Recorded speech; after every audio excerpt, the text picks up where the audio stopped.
یقیناً یہاں آپ کے لیے چھت پر کسی کی آہٹ کی مکمل خوفناک اور دلچسپ کہانی پیش ہے جس کا اختتام دل کو چھو لینے والا ہے۔ فہد شہر سے دور اپنی نانی کے پرانے خالی گھر میں رہنے آیا۔ یہ گھر کئی سالوں سے بند پڑا تھا۔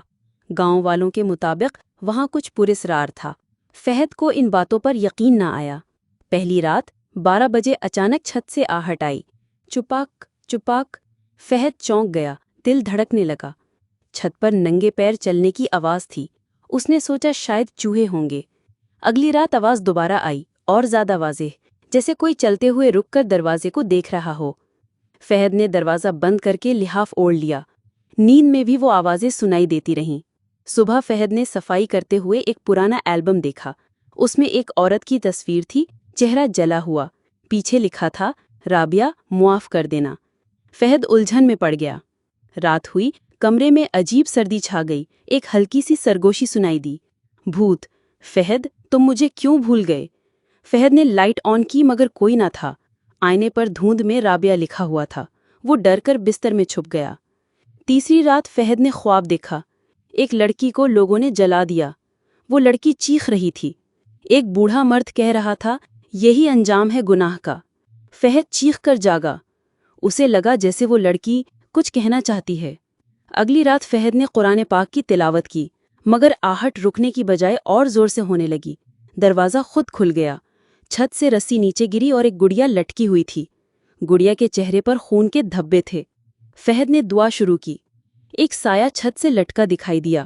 بھوت، اب تمہیں سچ جاننا ہوگا۔ فہد نے اگلے دن گاؤں کے مولوی صاحب سے بات کی۔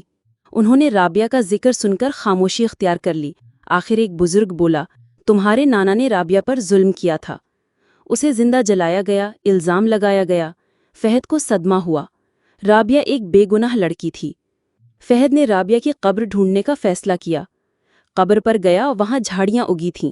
وہ قبر پر بیٹھ کر اور روتا رہا، رابعہ مجھے معاف کر دو، میں تمہیں انصاف دوں گا۔ اس نے دعا پڑھی۔ قبر کے پاس ہلکی روشنی نمودار ہوئی۔ رابعہ کی روح آئی، پر اب چہرہ پرسکون تھا۔